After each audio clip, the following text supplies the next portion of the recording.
Welcome back to another one of Red's Minecraft tutorials. This one's going to be focusing on a automated wheat collecting system. Uh, this has a little bit of redstone involved, not too much, but has a little bit of complications.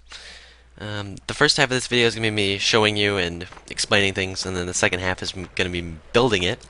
I have links to crafting information and um, water physics, as well as the map itself in the description below. And this is basically what it does. Pushes all the wheat and seeds down into a collection system. So let me get back to the basics, and then we'll move on to the building of this.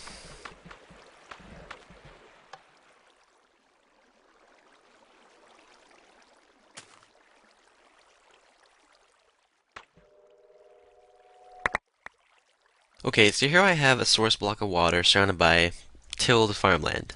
Now the importance of this is water will only hydrate the farmland up to 4 blocks away. So this is pretty important for making an efficient wheat farm, no matter what you're doing it, whether it be a normal wheat farm or an automated wheat farm. For those of you who don't know, if you have water that looks like this, it will be an infinite source block of water, which is very important if you're ever dealing with water and you don't want to have to keep lugging buckets back to your building site, because that would suck. Now here I have an example of water flow. From the source block, it's going to flow 7 blocks, or 8 blocks in total. But if you want the stream to continue, you have to dig down at the 8th block, so you only have a total of 7 blocks before it goes down, and then it makes another round of 8.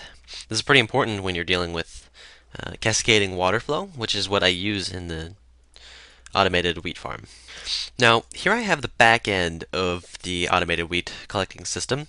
It's very simple. It's just repeaters that have signals sent to them that are hooked up to pistons that are pushed up, stopping the water. So when the signal's not sent, the pistons are going to drop and the water is going to flow. So no signal, pistons drop, and the water flows. And I made this out of glass just so you could see. You could make it out of anything you wanted to. You can make it above ground, or you can make it underground. You can make it wider and you can make it longer. It really doesn't matter how you do it.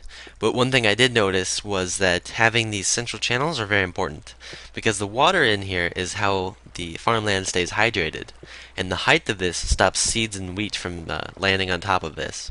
And it also makes a very nice way to replant even after you're done and you want to restock. Now, here is a list of all the items that I used in making this. So we're going to I use glass so that way you guys can see what is actually happening. Water, because obviously you need water. Some sort of hoe, tools to dig through your land.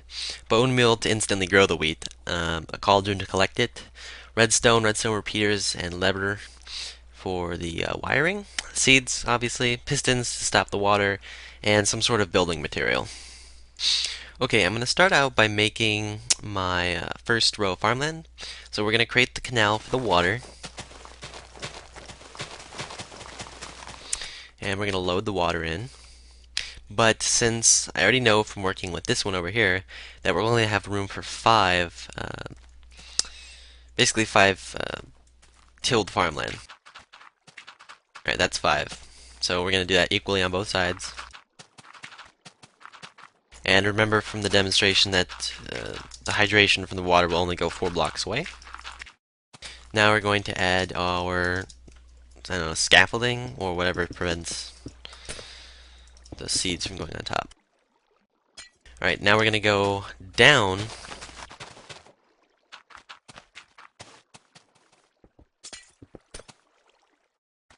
And this is going to be 7 blocks.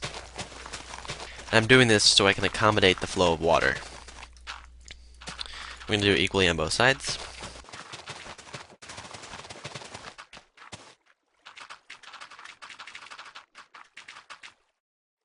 And now we're going to make the final tier of farmland, and this is important because it's not going to be like the other two. We actually want the water to stop flow completely. That way we can have it run into a collection area.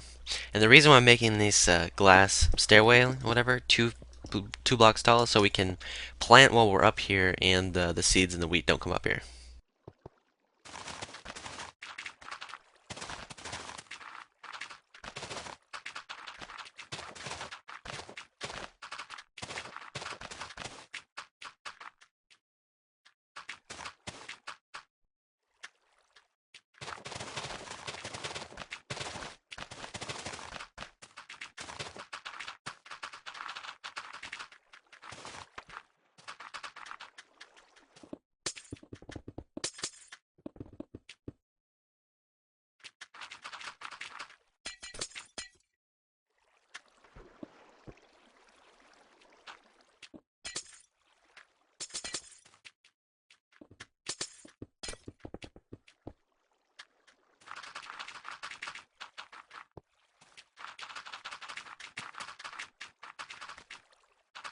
Alright, now we're going to make the collection channel.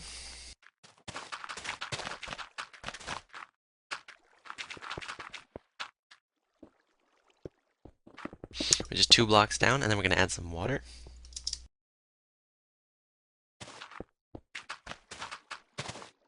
And now we're going to add some sides to it.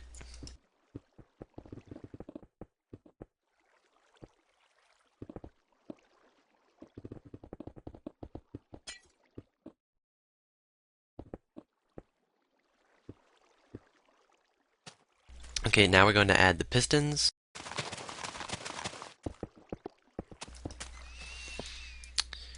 And now we're going to wire it.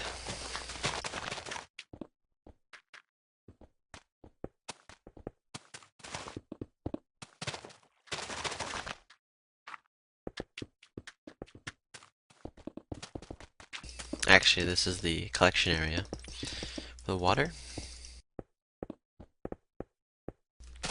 Now we're going to wire it.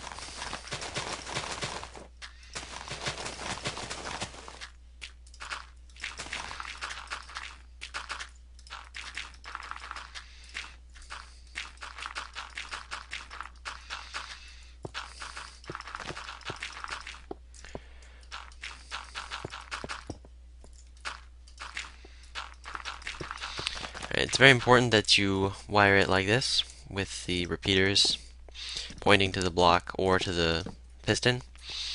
Otherwise, you probably won't get very good results. Now we're going to wire it up, and we're going to connect it to a lever. Lever, however you prefer to say it.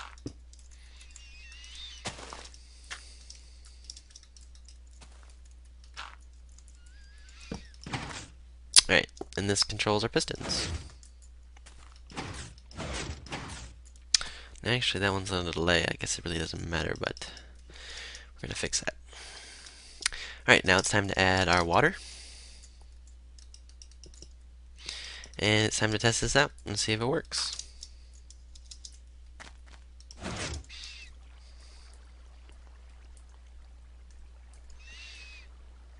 Alright, everything checks out okay. And now I'm going to make sure that we understand, like, okay, so this right here is a total of 7 blocks. This right here is a total of 7 blocks, and then this is 8 blocks. The reason why it's not 7 blocks is because if it was 7 blocks, it would pour into this, and then we wouldn't get the collection that we want. So now we're going to add our cauldron. And then we're good to plant. And I'll speed this up while I plant.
Okay, now that we're finished, we can pull the lever and see what it looks like.